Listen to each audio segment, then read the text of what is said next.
नमस्कार। हमारे चैनल में आपका स्वागत है। मैं हूं रामचंद्र मौर्य। साथियों, नेहरू से लेकर मनमोहन सिंह तक जितने भी प्रधानमंत्री हुए हैं, किसी ने अपने को दैवीय शक्ति या ईश्वर का अवतार या नॉन बायोलॉजिकल नहीं कहा। अकेले 15वें प्रधानमंत्री नरेंद्र मोदी ने का अहंकार जिस तरह से 2024 का लोकसभा चुनाव जीतने के बाद और तीसरी बार प्रधानमंत्री पद की शपथ लेने के बाद जिस तरह से उनका अहंकार सामने आया है कि वह अपने को नॉन बायोलॉजिकल कहने लगे हैं, अपने को ईश्वर का अवतार, ईश्वर का प्रतिनिधि कहने लगे हैं। और कर्नाटक बीजेपी ने तो हद ही पार कर दी जब उन्हें रामलला से भी कई गुना बड़ा फोटो जारी करके मंदिर की ओर जाते हुए, रामलला की उंगली पकड़ करके मंदिर की ओर जाते हुए प्रधानमंत्री नरेंद्र मोदी को दिखाया। रामलला का कद मुश्किल से 1.5 फुट और प्रधानमंत्री नरेंद्र मोदी 5 फुट 8 इंच। राहुल गांधी ने जिस तरह से तंज कसा है कि प्रधानमंत्री नरेंद्र मोदी अपने को नॉन बायोलॉजिकल कहते हैं, उनका कहना है कि वह अपनी मां से नहीं पैदा हुए हैं, वह तो ईश्वर ने उन्हें टपका दिया है। ईश्वर ने उन्हें एक प्रतिनिधि बना करके भारत भूमि पर राज करने के लिए भेजा है। याद रहे, हिटलर जो इस दुनिया का सबसे बड़ा तानाशाह था, वह भी अपने आखिरी दिनों में अपने को ईश्वर घोषित कर दिया था और खुद अपने ऊपर अपनी किताब लिख करके अपने को नॉन बायोलॉजिकल भी कहा और अपने को साक्षात ईश्वर भी कहा था। प्रधानमंत्री नरेंद्र मोदी तीसरी बार प्रधानमंत्री बनने पर उसी हिटलर के रास्ते पर चल रहे हैं जिस हिटलर का बहुत बुरी तरह से सफाया हो गया था। प्रधानमंत्री नरेंद्र मोदी जिस तरह से मीडिया को इंटरव्यू देते हुए कहे थे सुबह सुबह अपने घर पर कि मैं ईश्वर के द्वारा भेजा गया प्रतिनिधि हूं, मैं अपनी मां की संतान नहीं हूं। मां की मृत्यु के बाद हमें लगा कि जैसे हम अपनी मां की औलाद नहीं हैं, मां की कोख से नहीं पैदा हुए हैं, और गोदी मीडिया ने इसे दिखाया भी और प्रधानमंत्री नरेंद्र मोदी का चारों तरफ गुणगान किया था। लेकिन सिर्फ इतना ही नहीं है, प्रधानमंत्री नरेंद्र मोदी के तमाम भक्त भी हैं, अंधभक्त भी हैं, जो कि प्रधानमंत्री नरेंद्र मोदी की आए दिन सराहना करते रहते हैं सोशल मीडिया पर, यूट्यूब चैनल पर, फेसबुक पर, एक्स पर, इंस्टाग्राम पर। प्रधानमंत्री की चापलूसी करने वाले अंधभक्तों की संख्या कम नहीं है। लेकिन इस देश में एक वर्ग ऐसा भी है जो प्रधानमंत्री नरेंद्र मोदी को ईश्वर की तरह उनकी पूजा अर्चना भी करता है, मंदिर बना करके। देश भर में प्रधानमंत्री नरेंद्र मोदी के कम से कम 5 मंदिर बने हुए हैं और उन मंदिरों में सुबह शाम पूजा अर्चना की जाती है, घंटे घड़ियाल बजाए जाते हैं और प्रधानमंत्री नरेंद्र मोदी से दुआएं मन्नतें मांगी जाती हैं। इस देश के लिए भी और अपने लिए भी लोग मन्नतें मांगते हैं प्रधानमंत्री नरेंद्र मोदी से। तो प्रधानमंत्री नरेंद्र मोदी के अंधभक्तों की फेहरिस्त इतनी बड़ी हो गई है कि अब उनकी पूजा करने, उनकी आरती उतारने, उनको उनके चरण पर सिर रख करके साक्षात ईश्वर मानने को तैयार हो गए हैं और उनसे आशीर्वाद भी लेना चाहते हैं और अपने भविष्य को संवारना चाहते हैं प्रधानमंत्री नरेंद्र मोदी के कदमों में। जिस तरह से लोग ईश्वर की शरण में जाते हैं, उसी तरह से नरेंद्र मोदी के तमाम भक्त न सिर्फ सोशल मीडिया पर सक्रिय हैं, बल्कि मंदिर बनाकर के उनकी पूजा अर्चना कर रहे हैं देश में कम से कम 5 जगहों पर। पहला मंदिर उनका ग्वालियर में है, जहां पर सुबह शाम प्रधानमंत्री नरेंद्र मोदी और अटल बिहारी वाजपेयी की पूजा की जाती है। अटल बिहारी वाजपेयी की भी प्रतिमा इस ग्वालियर के मंदिर में लगी हुई है।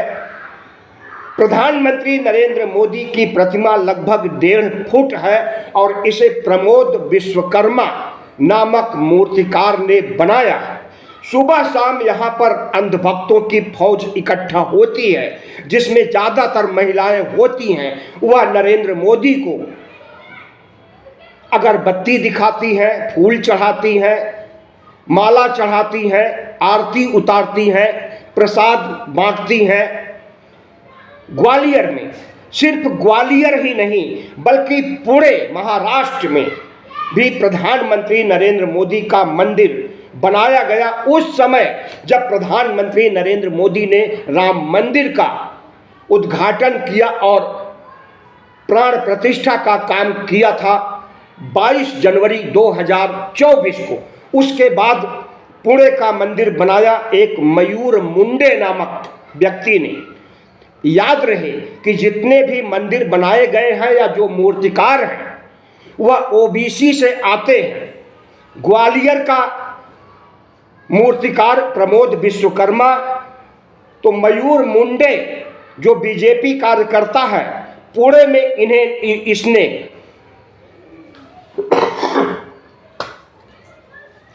राम मंदिर के बाद मोदी मंदिर बनाया और इस मोदी मंदिर की चर्चा सोशल मीडिया पर खूब हुई।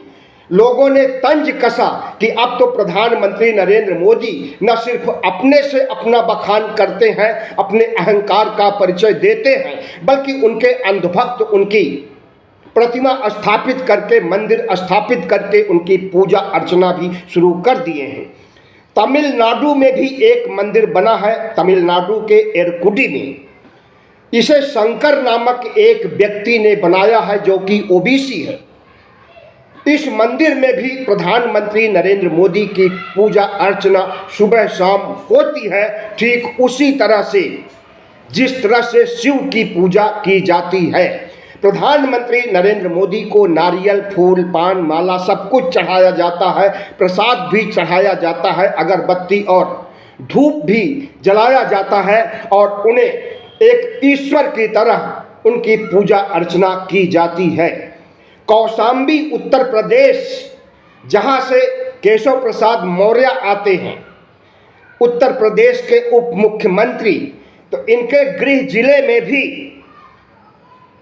एक शिव मंदिर में प्रधानमंत्री नरेंद्र मोदी की प्रतिमा स्थापित की गई है और शिव की मूर्ति से ज़्यादा प्रधानमंत्री नरेंद्र मोदी की पूजा की जाती है सुबह शाम। नरेंद्र मोदी के अंधभक्त और भक्त हर कोई आते हैं कौशाम्बी में और वहाँ प्रधानमंत्री नरेंद्र मोदी की पूजा करते हैं और उनसे दुआएं मांगते हैं, आशीर्वाद मांगते हैं, मन्नतें मांगते हैं। ठीक इसी तरह से गुजरात के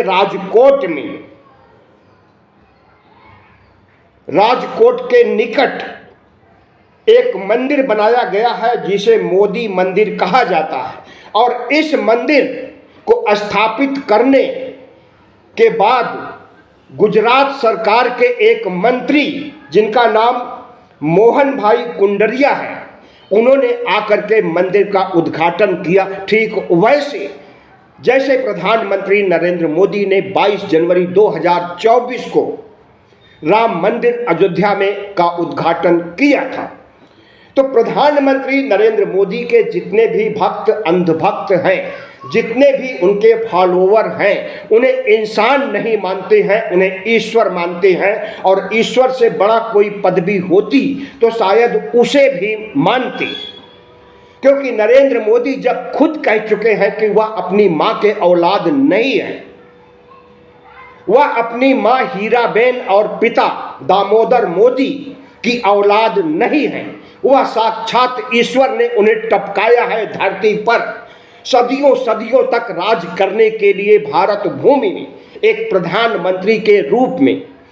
तो जब इंसान वह नहीं है तो सदियों सदियों तक तो रहेंगे, क्योंकि ईश्वर कभी मरता नहीं है और नरेंद्र मोदी ईश्वर की तरह अमरत्व प्राप्त कर चुके हैं और इसी अमरत्व के लिए ही शायद उन्होंने ईश्वर बनना मंजूर किया।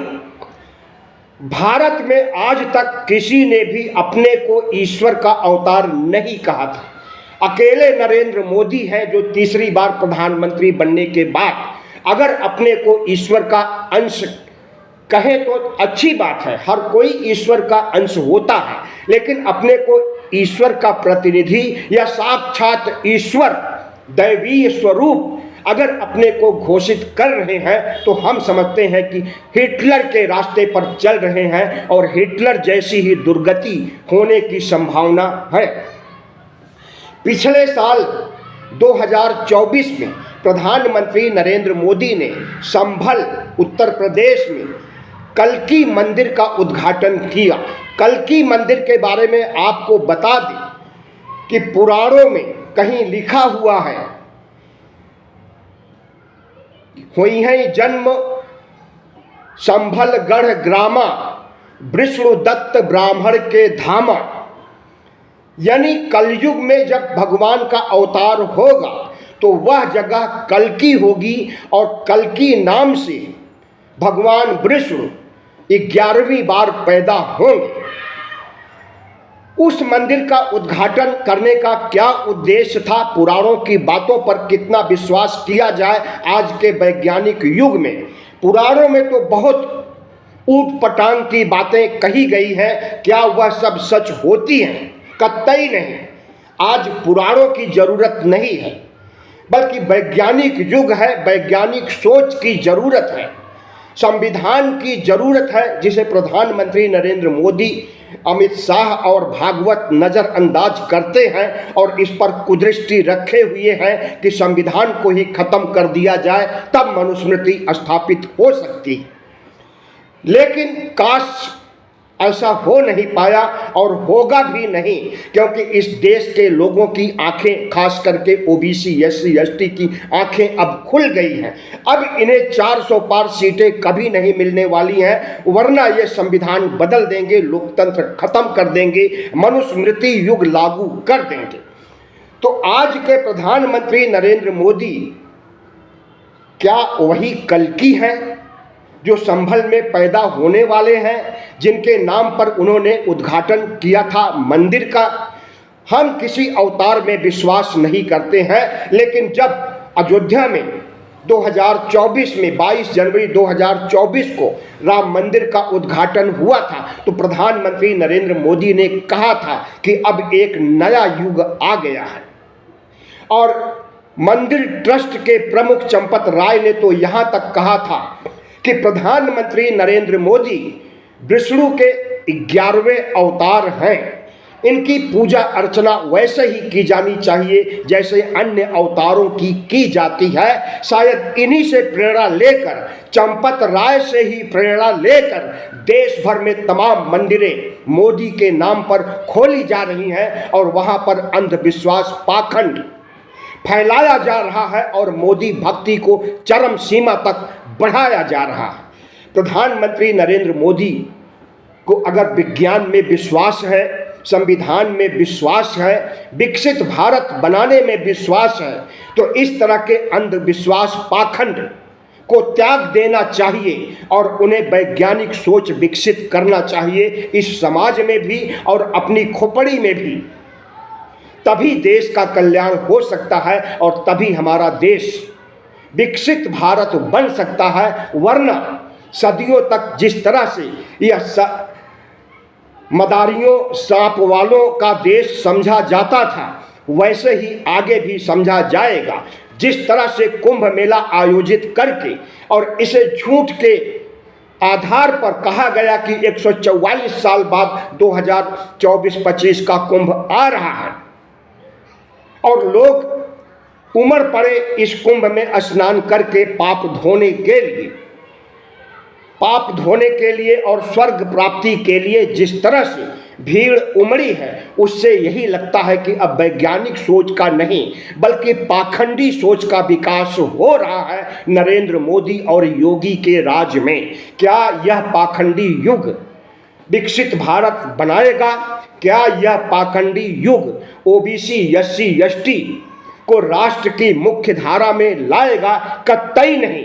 ओबीसी एससी एसटी को समझ लेना चाहिए कि अब उनके बुरे दिन आने वाले हैं। अगर यह देश हिंदू राष्ट्र बन गया, इस देश में संविधान की जगह मनुस्मृति लागू हो गई, तो ओबीसी एससी एसटी और अल्पसंख्यकों की खैर नहीं है। कोई भी धर्म नहीं बचेगा और अभी से धर्मों को उखाड़ फेंकने, हर मस्जिद के नीचे शिवालय की शिव मूर्ति की तलाश करने, हर बौद्ध स्थलों को हड़पने का जो सिलसिला चल रहा है, इसके आधार पर तो यही कहा जा सकता है कि अब भारत हिंदू राष्ट्र की ओर, मोदी भक्ति की ओर, अंधविश्वास पाखंड की ओर बहुत तेजी से बढ़ रहा है। ओबीसी एससी एसटी के मतदाताओं को चाहिए कि इनके अंधविश्वास पाखंड और खुद के ईश्वर बनने की प्रवृत्ति पर रोक लगाने के लिए अगली बार मध्यावधि चुनाव में या 2029 की चुनाव में मोदी सत्ता को उखाड़ फेंकें और यह साबित कर दें कि मोदी सिर्फ एक इंसान है, हर आदमी की तरह वह भी आदमी है, वह कोई ईश्वर नहीं है। बहुत बहुत धन्यवाद। वीडियो अच्छा लगा हो तो चैनल को सब्सक्राइब कर लीजिएगा, लाइक कीजिएगा और शेयर कीजिएगा।